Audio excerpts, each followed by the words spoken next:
Yo, what's going on, guys? And today we're talking about the Utah Jazz and trade rumors. Obviously, since the rebuild has begun, Jordan Clarkson and since they acquired Colin Sexton have been in rumors perpetually due to the fact that they're players that, they have inefficient contracts and they're kind of really good microwave off the bench playmakers who can table set a little bit, but also primarily be scorers. I guess Jordan Clarkson's not as much as a passer as Colin Sexton is. Jordan Clarkson's more of a pure scorer. Either way, Mark Stein of the Stein Line, reputable reporter, former of the New York Times and ESPN, now, doing the Substack thing.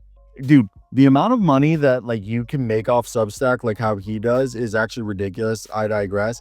The report right here that we're seeing is that the league-wide presumption is the Jazz nonetheless persist that John Collins, like Jordan Clarkson and Colin Sexton, are all trade candidates. And right now, John Collins is actually top 5. If the season were to end, he would be a top 5 finalist for Sixth Man of the Year. He's hyper efficient this year. He's a switch big. He's a more natural power forward. Can play small ball 5. And people don't realize I'm a big John Collins fan. He literally has every physical tool and fundamental tool to be a really good player, and he's flashed it. So right now, the way he's playing, I just feel like John Collins is over here playing with a lot of confidence and playing some of his best ball of his career off the bench, while you have, I think, people like Colin Sexton and Jordan Clarkson, who, if a team needs a microwave or a guy who can come in and run the second unit, I know a lot of people are thinking, oh, Cam Thomas. Yeah, that's definitely a thing. But both Jordan Clarkson and Colin Sexton are on cheap deals, and we know D'Angelo Russell is a guy that the Lakers are trying to get rid of. Our assumption is either probably a 3-way trade or just straight up trade D'Angelo Russell, either packaged with Jalen Hood-Schifino or another young guy, or just packaged with a pick to the Jazz, or 3-way trade per se, D'Lo to the Nets. Nets send something to the Jazz, and the Jazz send either Clarkson or Sexton to the Lakers. Now, the only other, I feel, for both Clarkson and Sexton, the other teams that could be interested, I mean, money-wise, unless Randall's on the move, it'd be hard for the Timberwolves to do it. Plus, I mean, the Timberwolves be a team that'd be interested in John Collins, to be honest. If you put it, John Collins in the Timberwolves, that's actually one that makes sense if there was interest by the T-Wolves. I think the other contracts that could be movable, because you're trying to think about what contracts are movable and what teams want guards. Sexton and Clarkson aren't going to go to either of the Wizards or the Hornets, because both of the teams, I mean, if they did, it would be in a 3-team trade where they would just be buying those guys out. Now, outside of that, I can't really think of teams that are that desperate for a backup point guard.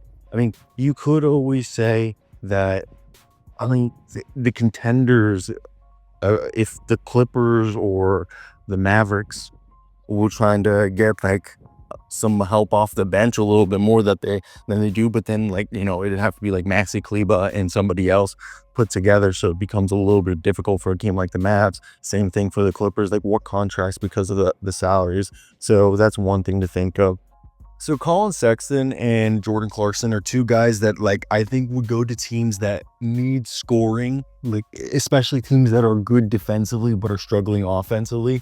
The one that comes to mind is the Bucks. I think the Bucks would love to somehow churn Chris Middleton in, or really, yeah, I guess Chris Middleton's contract would be the best one, but to maybe get a package of Clarkson or Sexton and Collins. I think it would have to be Clarkson and Collins. Either way, I think that's a team that would really like that. I think the Atlanta Hawks, if they really felt if they won the NBA Cup and they felt like they could go all in on this season, and they wanted to flip Clint Capella and another contract, try to take on some, get some extra guard help, I wouldn't be surprised if they called up to get Colin Sexton or something. I just think the Atlanta Hawks is less likely for them. Outside of that, it's hard for me to envision, a contending team to come calling. Again, the Chicago Bulls, if they could convince them to take Zach LaVine or Vooch for one of those guys. One guy, like, again, they don't need another guard, is the Cavaliers. So the Cavaliers wouldn't be one. I've said it, the Dallas Mavericks, but I think John Collins is more of a fit up for them than Mr. Colin Sexton or Jordan Clarkson. I think, John Collins for Maxi Kleba, and I think they would have to package another salary in there, and then that's where it gets a little dicey for them. The Denver Nuggets, though, could have interest in flipping Zeke Nnaji in another contract for a Jordan Clarkson or a Colin Sexton to give him some scoring off the bench. I think they're ones that could be, hey, like, we'd be interested. John Collins, I mean, the Detroit Pistons have always had, I know it's a different regime and stuff like that, but you hear the Isaiah Stewart, Jalen Duren rumors. So that, I mean, John Collins, if they want to bring an adult into the front court room, they could figuratively do that. We know DeAnthony Milton is probably going to be traded, and it's like $12 million they are working with, and maybe that if they just traded DeAnthony Milton for, and then if they package maybe another player, they could get something else in there.